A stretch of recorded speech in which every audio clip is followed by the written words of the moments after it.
Atomic habits. Tiny changes, remarkable results. An easy and proven way to build good habits and break bad ones. Let's break down the book title into atoms. Atomic means one. An extremely small amount of a thing, the single irreducible unit of a larger system. 2. The source of immense energy or power. Habit means a routine or practice performed regularly, an automatic response to a specific situation. Introduction. My story. On the final day of my sophomore year of high school, I was hit in the face with a baseball bat. As my classmate took a full swing, the bat slipped out of his hands and came flying toward me before striking me directly between the eyes. I have no memory of the moment of impact.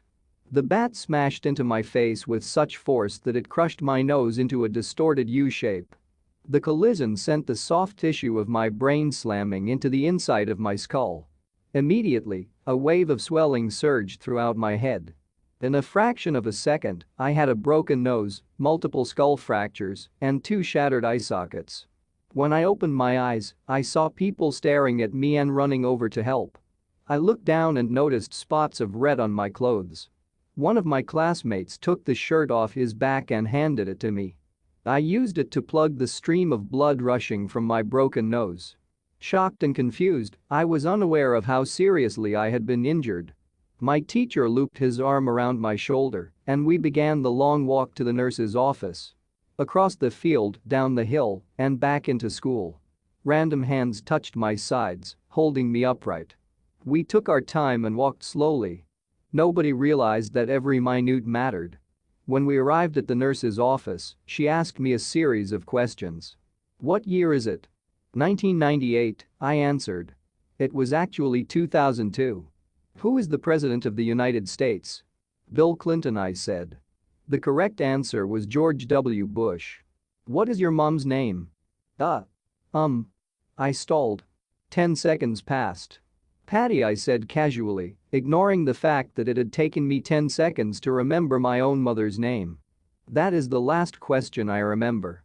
My body was unable to handle the rapid swelling in my brain, and I lost consciousness before the ambulance arrived.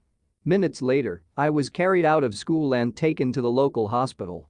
Shortly after arriving, my body began shutting down. I struggled with basic functions like swallowing and breathing. I had my first seizure of the day. Then I stopped breathing entirely. As the doctors hurried to supply me with oxygen, they also decided the local hospital was unequipped to handle the situation and ordered a helicopter to fly me to a larger hospital in Cincinnati.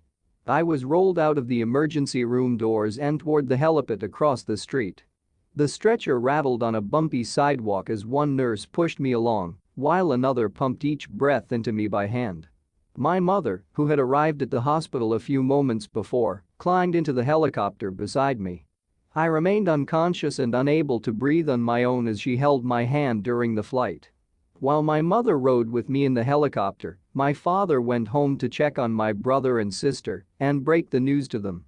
He choked back tears as he explained to my sister that he would miss her 8th grade graduation ceremony that night. After passing my siblings off to family and friends, he drove to Cincinnati to meet my mother.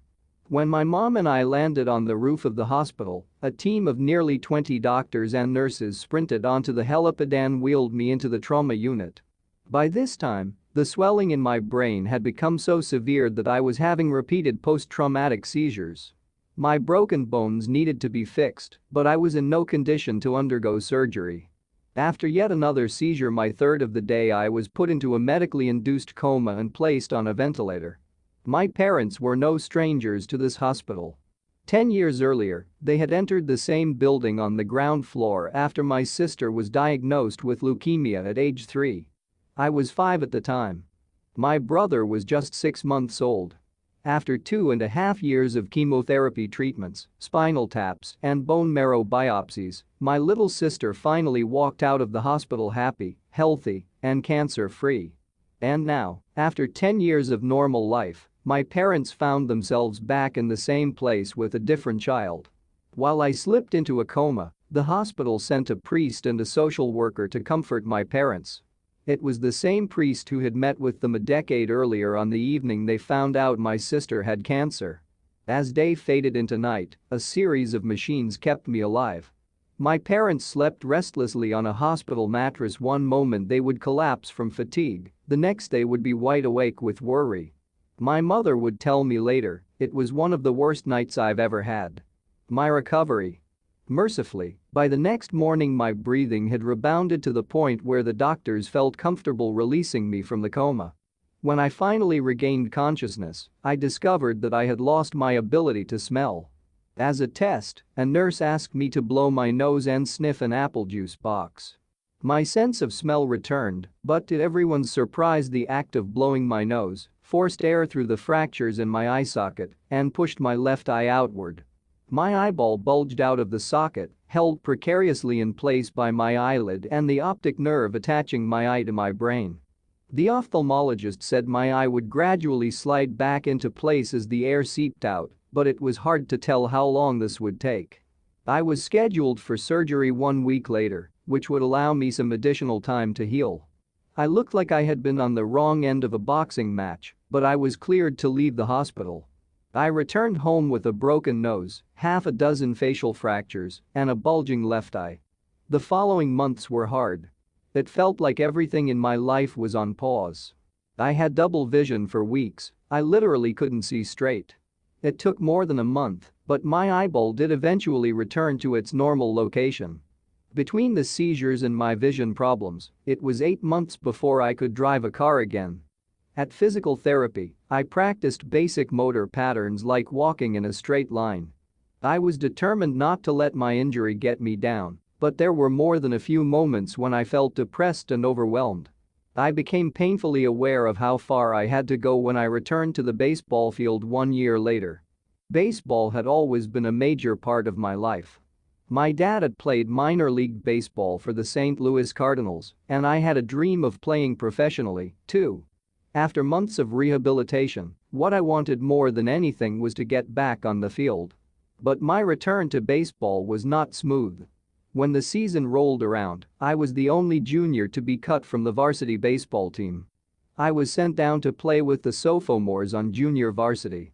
I had been playing since age 4, and for someone who had spent so much time and effort on the sport, getting cut was humiliating. I sat in my car and cried as I flipped through the radio, desperately searching for a song that would make me feel better.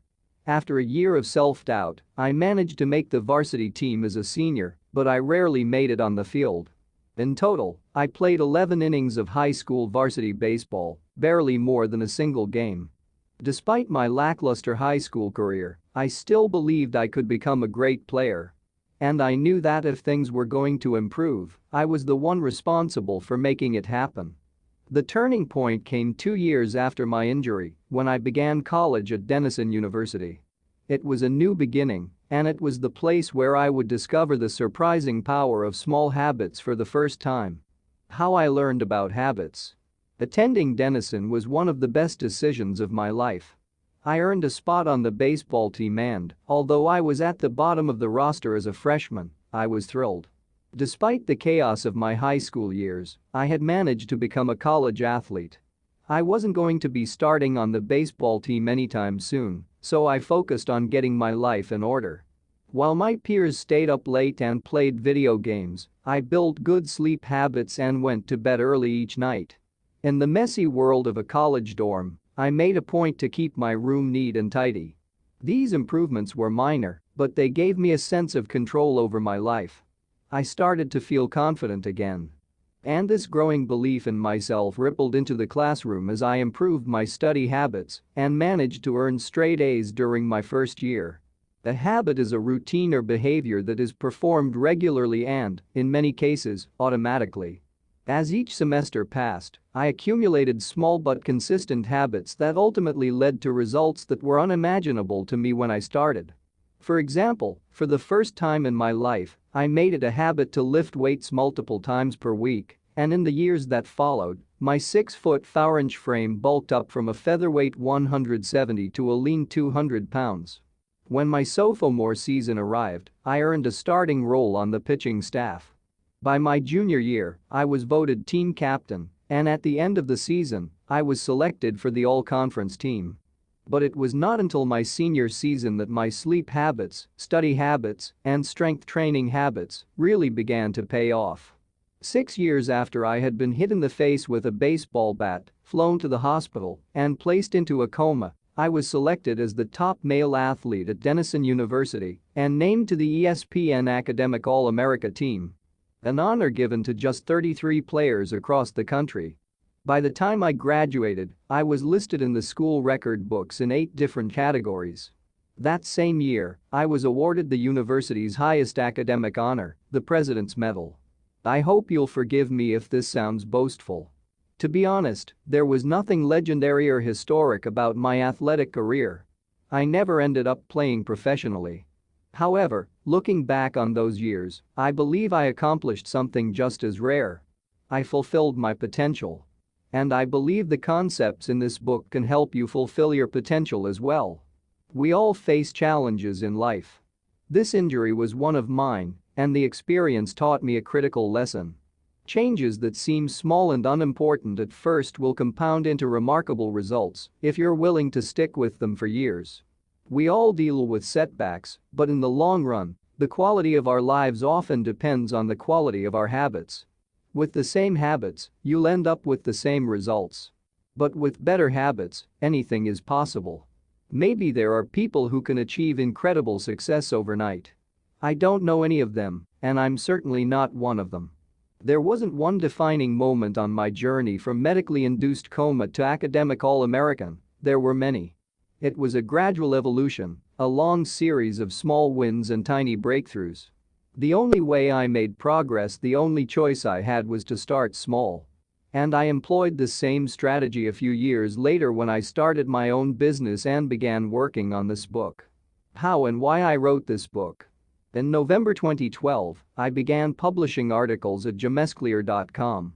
For years, I had been keeping notes about my personal experiments with habits, and I was finally ready to share some of them publicly. I began by publishing a new article every Monday and Thursday. Within a few months, this simple writing habit led to my first 1,000 email subscribers, and by the end of 2013, that number had grown to more than 30,000 people. In 2014, my email list expanded to over 100,000 subscribers, which made it one of the fastest-growing newsletters on the internet. I had felt like an imposter when I began writing 2 years earlier, but now I was becoming known as an expert on habits, a new label that excited me, but also felt uncomfortable. I had never considered myself a master of the topic, but rather someone who was experimenting alongside my readers. In 2015, I reached 200,000 email subscribers and signed a book deal with Penguin Random House to begin writing the book you are reading now. As my audience grew, so did my business opportunities. I was increasingly asked to speak at top companies about the science of habit formation, behavior change, and continuous improvement. I found myself delivering keynote speeches at conferences in the United States and Europe. In 2016, my articles began to appear regularly in major publications like Time, Entrepreneur, and Forbes. Incredibly, my writing was read by over 8 million people that year. Coaches in the NFL, NBA, and MLB began reading my work and sharing it with their teams. At the start of 2017, I launched the Habits Academy, which became the premier training platform for organizations and individuals interested in building better habits in life and work.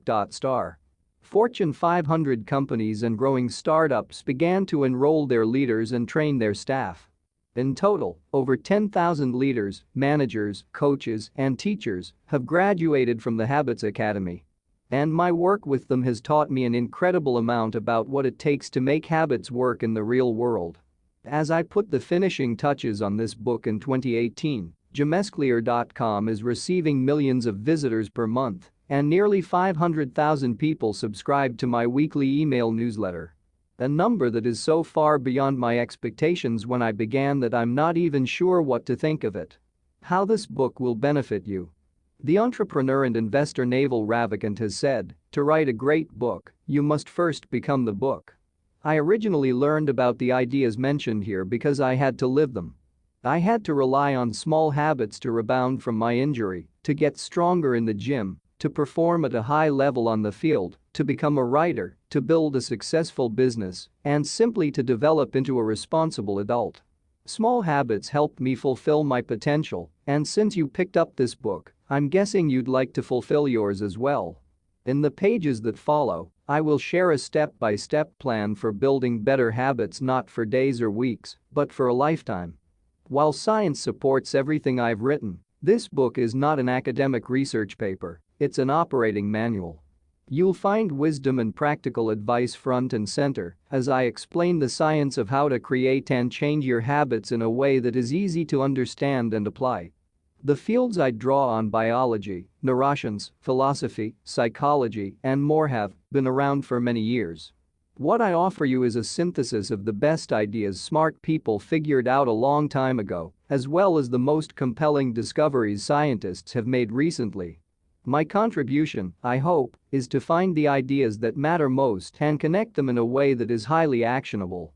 Anything wise in these pages you should credit to the many experts who preceded me. Anything foolish, assume it is my error.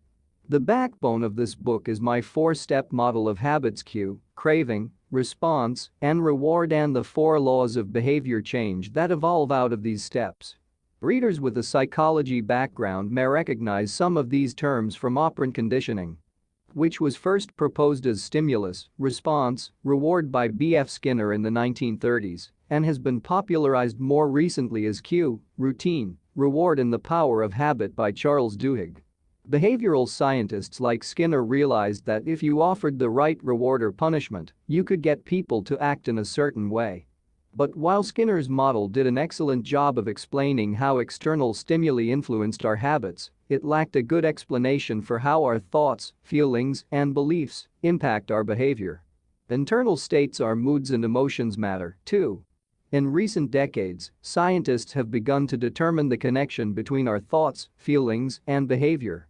This research will also be covered in these pages. In total, the framework I offer is an integrated model of the cognitive and behavioral sciences. I believe it is one of the first models of human behavior to accurately account for both the influence of external stimuli and internal emotions on our habits. While some of the language may be familiar, I am confident that the details and the applications of the 4 laws of behavior change will offer a new way to think about your habits. Human behavior is always changing. Situation to situation, moment to moment, second to second. But this book is about what doesn't change. It's about the fundamentals of human behavior. The lasting principles you can rely on year after year. The ideas you can build a business around, build a family around, build a life around. There is no one right way to create better habits, but this book describes the best way I know, an approach that will be effective regardless of where you start or what you're trying to change. The strategies I cover will be relevant to anyone looking for a step-by-step system for improvement, whether your goals center on health, money, productivity, relationships, or all of the above. As long as human behavior is involved, this book will be your guide.